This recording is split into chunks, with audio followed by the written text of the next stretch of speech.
અઘરું પડે એમ. એટલે શબ્દ બુદ્ધિથી એમ સાંભળી શકે આમ કે મને બરાબર ખબર પડી.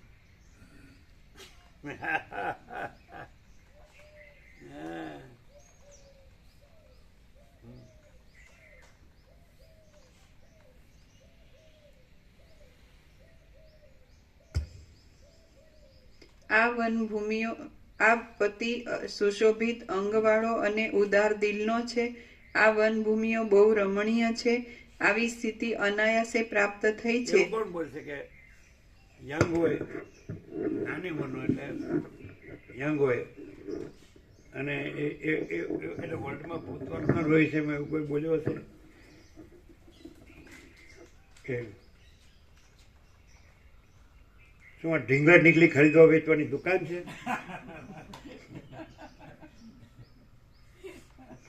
ના ભૂતોનું ભવિષ્ય એટલે બ્રહ્મરૂપ મહાત્માઓ થઈ ગયા છે. પછી એમ કે હું પછી અમારા મુનિઓના આશ્રમોમાં સ્થાનમાં ગયો અને અરુંધતીએ મારું શંકરની જેમ પૂજન કર્યું.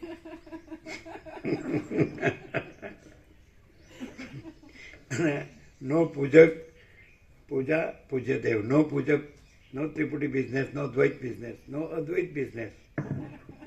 એટલા માટે આમ થોડું એવું લાગે ને કે આમ કેવું આ અકળ જેવું ના લાગે? ગૂઢ રહસ્યમય અકળ. આપણે ક્યાં રહ્યા છીએ, શું કરીએ છીએ, શેમાં જીવે, કેમ જીવે, આપણી લાઈફસ્ટાઈલ શું છે, પહેલાં બાળપણમાં શું હતું, અત્યારે કેવું છે, અને આખા જેને કહેવાય ને આખા બદલાઈ જાય ને પહેલાં જે જનરેશન ગેપ, અમે બાળક હતા ત્યારે જનરેશન કેવું હતું, પછી અમે યંગ થયા એટલે આખું જનરેશન આખું થોડું ફરવા માંડ્યું. પછી તો અત્યારે તો પછી કંઈક કાદે ગયું એમ કે. કાદે ગયું એટલે શું? એ પેલા બ્રહ્મદેવતા વર્ણન કરતા ને બહુ ખેત દિલગીરીને દુઃખ વ્યક્ત કરતા, પણ પછી બધું વયું ગયું. એને સીધો ધક્કો માર્યો બ્રહ્મમાં. પછી પોતે દેખનારો ન રહ્યો તો બીજું તો દેખાય જ ક્યાંથી? એટલે આંધળો થઈ ગયો.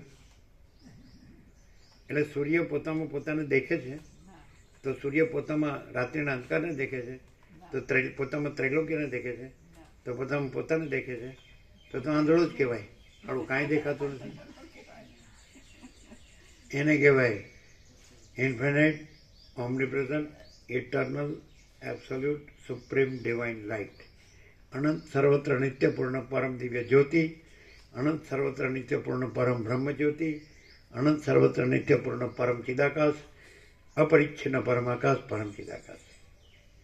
પણ નારાયણ સ્વામી પાછું પોતાને પ્રક્રિયાવાળા હોય ને એટલે પ્રક્રિયાથી પોતે રહ્યા હોય. એટલે કે હમ જાણતે સ્વામીજી નિધિ ધ્યાસન છે, અપરિચ્છિન્ન પરમાકાશ છે.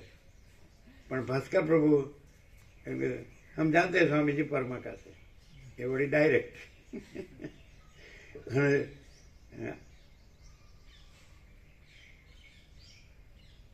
પેલા સ્વામી આનંદાશ્રમ સ્વામી સ્વયં પ્રતિષ્ઠિતા. એટલે બધા કેટલા બધા સરળ સત્યની પરખ અને આદર કદર આપણે આ દેશમાં જોતા જ નથી. એમ એ જે કરતા હોય જ કરે.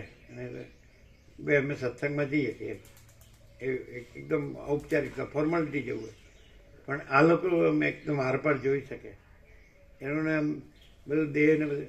એટલે પાછા બ્રહ્મચારી એમને પૂછ્યું આનંદાશ્રમ સ્વામીને કે તો પછી આ બધું એમનું દેખાય છે બધું? તો કે લીલા માત્ર. અને લીલ ધાતુ છે ને બ્રહ્મસૂત્રમાં છે, લોકવત્તુ લીલા કૈવલ્યમાં એક સૂત્ર છે એમ. એટલે લોકવત્તુ લીલા કૈવલ્યમ એટલે હોય કેવળ સ્વરૂપ જ. એ લોકોનું નારાયણ સ્વામીનો પેટન્ટ વર્ડ કેવળ સ્વરૂપ. એટલે એને બરાબર આમ પૂરો અનુભવ હોય ને, સંપૂર્ણ અનુભવ હોય કે કેવળ સ્વરૂપ જ છે. લીલાનું શું કે વસિત કહે છે એવું કે જળનું હાલવું દૂલું છે, લીલ ધાતુ છે, લેલાયતી ઈવ. જાણે જળ હાલતું દોતું એમ, જેમ કે વાયુ તો ઇંગ્લિશમાં સ્થિર હોય તો એને એર કહે, અને ચાલતો હોય તો એને વિન્ડ કહે, પવન. સમજે? એક જ વસ્તુ છે, પણ એમાં જે ચલનનો ભાસ છે તો પોતે વાયુ જ છે. એમાં ચલન એવી કોઈ બીજી સત્તા નથી. એવી રીતે લીલા એવી બીજી કોઈ હસ્તી નથી, અને કેવળ સ્વરૂપ જ છે. સમજાય છે? પણ એટલે જ્યાં ચલન હોય તો એને ત્યાં ચલન દેખાય, અને જ્યાં કેવળ સ્વરૂપ હોય તો એને ત્યાં કેવળ સ્વરૂપ દેખાય. એવું જેવો ભાવ તેવો લાભ. રામકૃષ્ણ પરમહંસ.